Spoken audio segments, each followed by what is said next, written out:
very curious. Just by meeting you, you're just your page and what you're doing to me is just very compelling. And please please tell me and and our audience who Braden King is, and his story with colitis.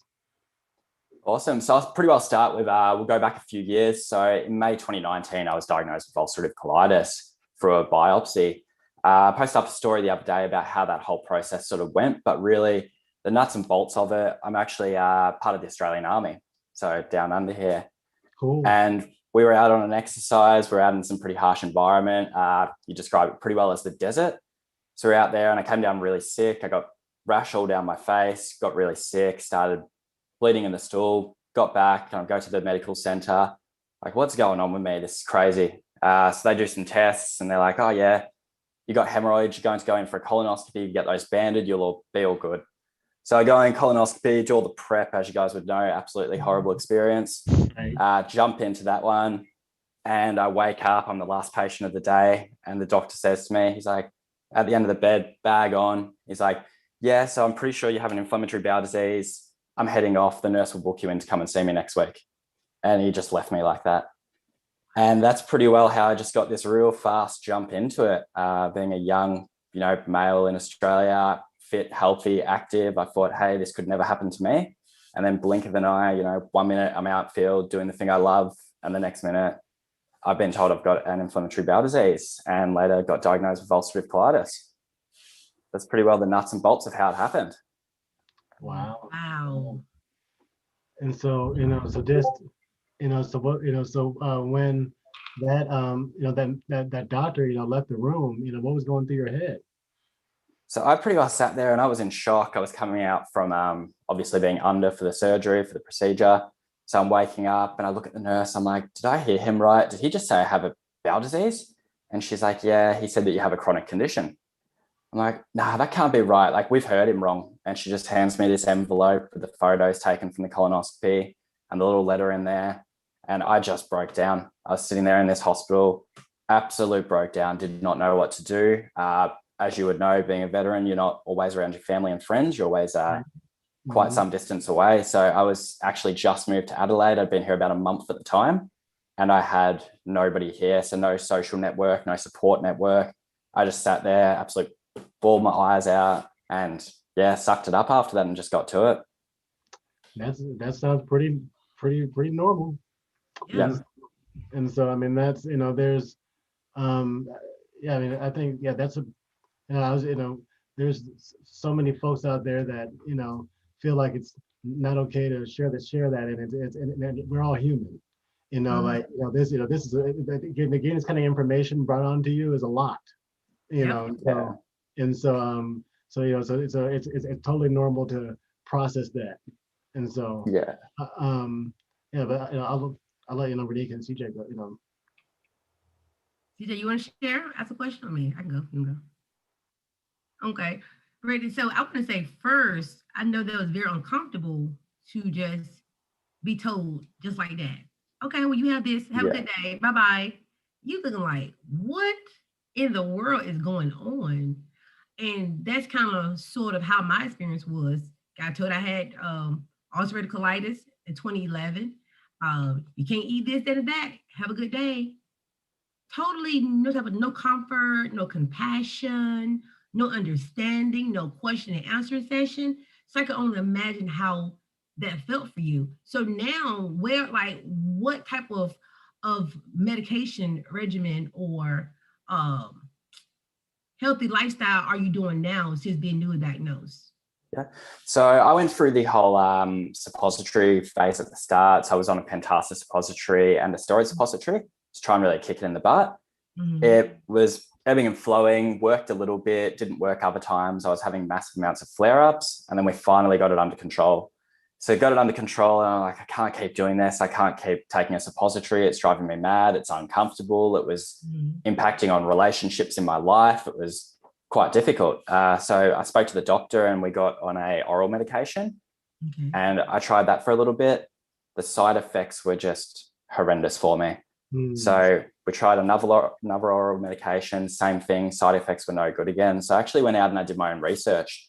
And I said, do I need to be on a medication to support this? If I can influence my body through fitness, health, eating the right thing, natural products, natural sources, what can I actually do? So I did a little bit of research and we got this wonderful thing down here called emu oil. And there's actually a lot of studies starting to come out in the IBD community through the universities where they're studying the effects of emu oil on rodents to check out if that actually lowers the inflammatory response in rodents with IBD. And they're having a lot of positive results with that. So I thought I'd try that. So I jumped on the emu oil and I've been on that for 9 months now with no other medication. Every now and then I'll have a flare up. I'll take a suppository for about a month and then I'll just go back to the emu oil and continue with that. So I really just take it as it goes, just monitor my fitness, my health, and my food. And as long as I do those things, it seems to work well for me. Oh, that's awesome. I never heard of that before. I'm interested in learning more about that. I know I take biologics. I take an injection once a month called Stellara. 90 milligrams goes into my belly around my umbilical entrance, which is my navel. And that pretty much has me in remission, along with I did have ostomy surgery 2019. So, but I didn't have the opportunity to have a lot of the other medications. I went straight from diagnoses to one oral medication, then the biologics. So I'm glad you have found a path that worked for you, and I'm praying that everything continue to work for you in that way. But I'm interested in learning about that about that medication you shared, though. Thank you. Yeah, so the emu oil is great down here.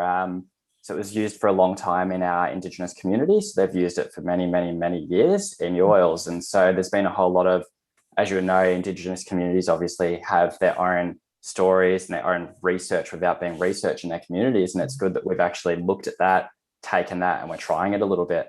So it's really good down here to be going through that process, and the fact that somebody's actually studying that and looking into it. And they're not at human trials yet. They're only just starting to get there on this emu oil because the dosage is going to be very different compared to the rodents. But from people I speak to and people with similar stories to me, they're having a lot of success as well, which is really good. It's interesting. It's interesting, Braden. Like, I've there's a lot of like craft shows and like craft fairs and stuff, where I live and everything. And so I went and my wife and I have been to several of them, and I've seen like a stand that's like just sells like all emu oil and stuff like that before. And actually like, so I didn't know people took it. I didn't know people like took it, like as far as like an inflammatory, like anti-inflammatory, but I bought it for like an anti-itch cream or something like that, something normal. And then like, yeah, but that's interesting. I'm like very curious too now, about that. So thank you for sharing that. I appreciate it. Yeah, 100%. And where I find all my research, if anybody's interested, I jump straight on Google Scholar. I type in IBD and then whatever I'm looking for. And generally a heap of research studies will come up. So that's a great way to find it if anybody is looking to do their own research. Cool. And look, and you are the one that's taking it. So you can do a review on it one day on your page, or if you haven't already you can do like a lot of just conversations about it per your own personal experience. I didn't even know rodents even had inflammatory bowel disease. That's new for me. I learned today. Like, didn't know that. Thank you for sharing that information. But awesome, that is very awesome that you're taking a holistic approach to your lifestyle, along with developing a healthier eating to help with your inflammation and other challenges. So kudos to you for that. Thank you. Welcome. Yeah. Yeah. Question. I just want to say that, like, our story kind of diagnosed me. Doctor had it, handed me the paper, and that was it. I went home with it. He wrote on there. He's like, you could also look on the colitis found or Crohn's and Colitis Foundation.com, and I went on the website. Just pictures of people being happy and stuff like that. I didn't find no use in that. It kind of like made me more depressed. I'm just like, what am I doing? And like something I talked to Jordan and Nika about was having an IBD rep at like every hospital, or at least every VA hospital, because when I was diagnosed, I was so lost. I would love to have at least like one person, or the doctor give that person my number so that person can contact me. You know, build that instant connection with somebody, because I you would don't love you to you too. you have nobody that knows what you're going through. You don't know what you're going through, but with an IBD rep at the hospital, they can set you straight. Hmm. I agree with that. 100%. And it's quite scary that out of all of us, we all have very similar stories of our diagnosis and how it was a very, very miserable experience, and that there really wasn't that support. There wasn't the information then. There wasn't all these things that there really should have been. And it's actually quite scary. And you're right, there should be IBD reps. There should be people out there helping people who are newly diagnosed, because as you would know, when you get it, you've got no idea what's going on.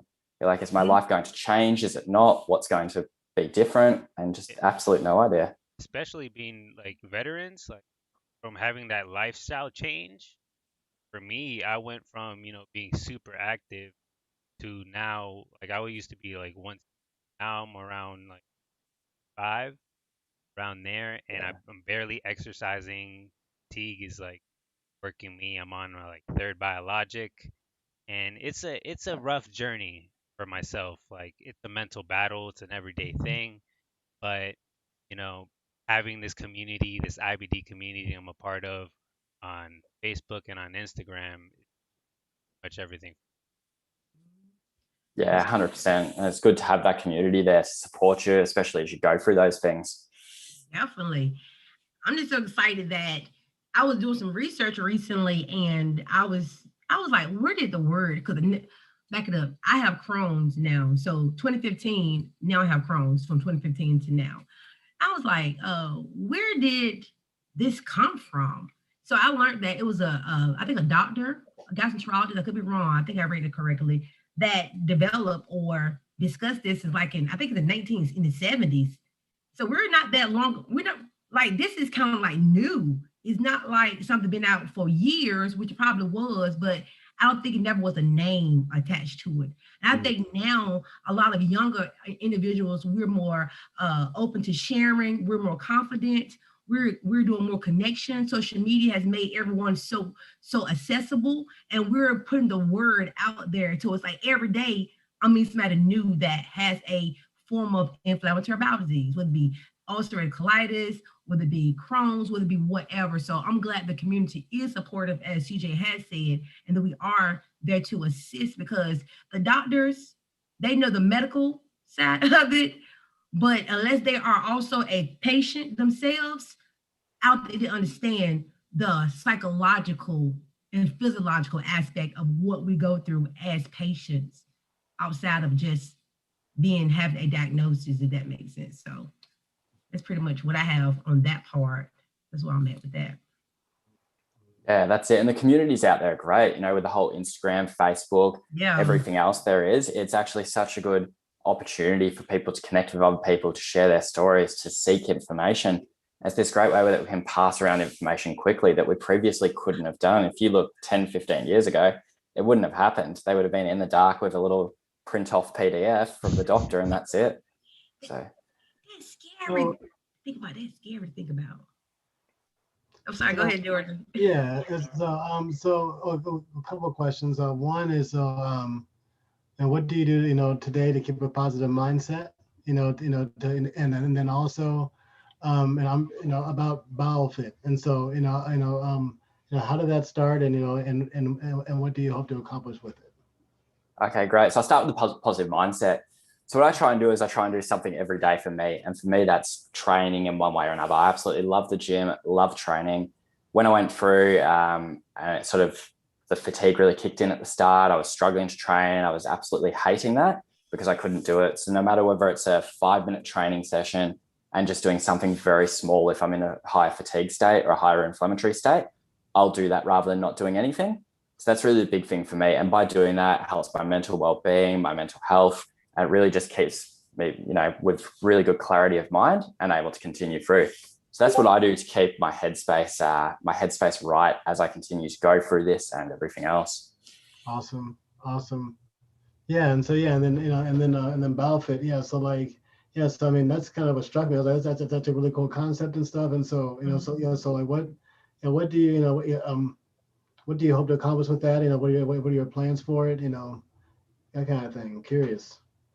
So BowFit I've been thinking about BowFit for probably 12 months now. As I've been going through my own journey, I've been looking and I've been like, what sort of exercise can I do? What can't I do? I've been looking at the research and there really hasn't been much there, and only very, very small amounts of research into fitness and inflammatory bowel disease.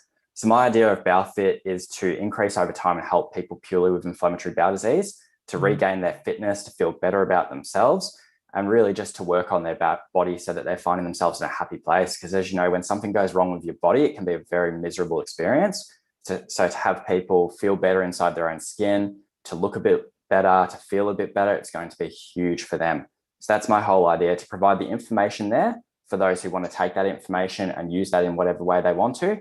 And for those who want a little bit more help, then that's what BowFit's there to do, really, just to help those individuals. Online programming, coaching, and motivation for those individuals to make sure that they stick to the process and continue through. Cool. Cool. Awesome. Oh, definitely wish you success. On that. Definitely. I'm just curious, Brady, because once again, we discussed before about us being in different locations. What does your healthcare system look like where you're located? And I'm gonna tell you why I asked in a moment. But I'm just interested in seeing what are your you guys your healthcare system what does it look like where you are? Right. So we've got a system called Medicare over here. And basically you pay Medicare threshold each year with tax, which is, I can't tell you the exact percentage, it's pretty low. And by doing that, you get a little green card, which means that you can go to any bulk billing clinics. So you don't have to pay to go there. So you just swipe your card and you don't have to pay for your medical treatment at those places. So by doing that, you can go to these places, get that free treatment. If you want to see a certain doctor, he might charge a little bit more. They will cover part of that fee and you'll have to cover the rest of it. And when it comes to medication, we have something called the Pharmaceutical Benefits Scheme. Pharmaceutical Benefits Scheme is to help people afford medication that they need. So they select a whole heap of medications on a list and the government subsidizes the cost of the medication. So instead of paying $150 for a month of tablets, you might pay $30 for a month of tablets. So they're the two things that we have here that really make it a lot easier for people to seek treatment. As well as that, a lot of people choose to have private health, so private health insurance, so that they can see the doctors, physicians, and anybody else who they want to see, so that they have that choice. That is awesome. And I ask because we meet a lot of people from places and we be hearing about a lot of people have different type of medical providers. Some have free medical care, some have no medical care. And where I live, it's sad. We have, what's the word I'm looking for? The most the scariest healthcare system, I think. If you don't have the money for your healthcare, then you're not being seen. And a lot of people who can afford to get their yearly physical or your medications prescribed to you, they just don't go without. And it causes a lot of barriers with persons that have different diseases. We do have Medicare over here and Medicaid, but only certain persons over a certain age can get Medicare. I think I'm gonna say above 50, I guess, something like that. And Medicaid can give to most time children that have parents who can have some challenges and whatnot. But other than that, we don't really have a good supporting disabled folks. Disabled folks, are included in that too. But but it's definitely not all of society. Definitely, it's not. I had to get a CT scan done about 3 weeks ago, and my bill was almost $12,000. And she was like, well, you have a balance of 3,000. I was like, 3,000 today? That was like, yeah. I said, ma'am, listen, I use good old $20 bill and keep moving. Because who can afford to pay $3,000 for the CT? Then I got to pay for the medication they gave me in the CT, the medication I had to drink. So that makes me have a bill right now. And then guess what? The sicker I become or a person become, their bills will accrue. So I wish we had something more supportive where we are to help those that, like us and everybody else that have chronic illnesses that is not going to go away because it's very scary when you don't have proper insurance to take care of yourself. That's a stressor within itself. Worry about your stress of your insurance and whatnot. So I'm glad you have a positive support system where you are. Yeah, and I can just imagine it would add to the stress of it when you're already in this state, like especially those discovering and being diagnosed with it, to then have to think, what is this going to cost me? Yes. I can't even imagine how that goes. That must be very difficult for them.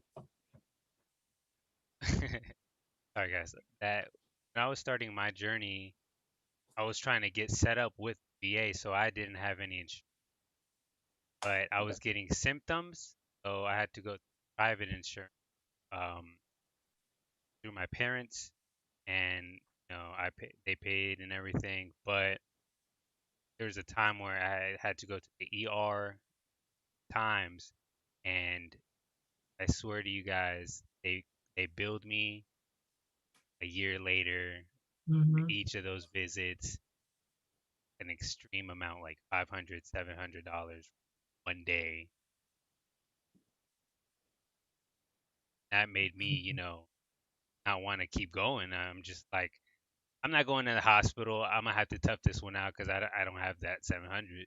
Yeah, That's a scary reality for some. it is. And it gets only worse when someone says, am I going to eat or am I going to pay this medical bill?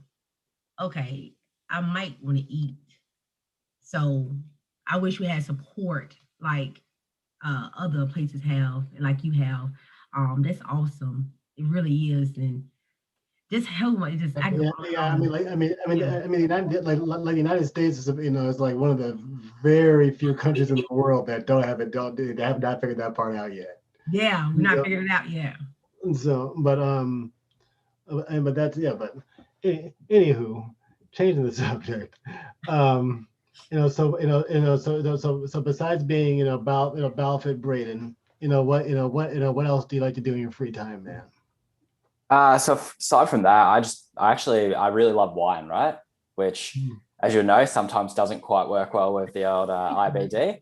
But I love getting out. We've got some nice wine regions around, so going out, tasting wines, trying wines. That's probably one big thing I love that I don't get to do enough of anymore with all the dietary changes I've had to make over time. And aside from that, Australians love the beach. I'm sure you've heard that. Right. So we spend a lot of time down the beach over here. Surfing so in the surf, surf definitely. So we're in the surf, running along the beach. Always in the water. Awesome. So that's awesome. Very good. That's awesome. Well, I think we're gonna wrap things up here a little bit, but I'm really curious. And also, for anybody else that's listening, how can people, get in contact with you to, to be a client of yours or to find out more information from you? And and also, any other, I guess, shout outs, projects, anything else you'd like to share. Okay, great. So for me at Balfit, you'll see if you go into the Instagram page, that's the only place we are at the moment, only on Instagram, just focusing on that and building that community.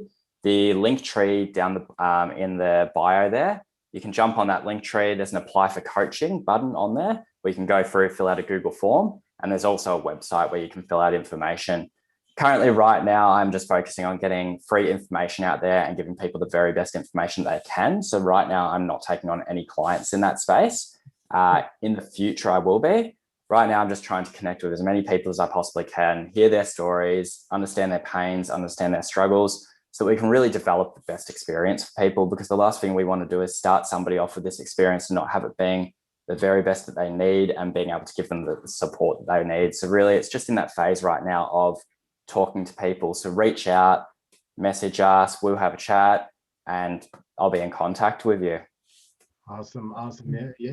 You heard it from the man. Reach out to Braden today at Balfit. He will hook you up with great information. So, so again, I'm Jordan, and if you guys that are listening to us found value in this show, please like and subscribe to us. We would greatly appreciate it. You can check us out at www.crohnsveteran.com. You can support our brand on our Teespring store. We have Crohn's and colitis gear on there. You can check out this podcast is on. It's on all podcast platforms, on Apple, on Google, Spotify, Anchor, all that good stuff. You can support our YouTube channel, all that kind of stuff. So again, we appreciate the love, we appreciate the support, and we definitely appreciate Braden's time today. Yeah. Thank you. Thank you very much, and thanks so much for having me. It's Thank you great. for coming. It's been nice, You're nice welcome. meeting you. You too.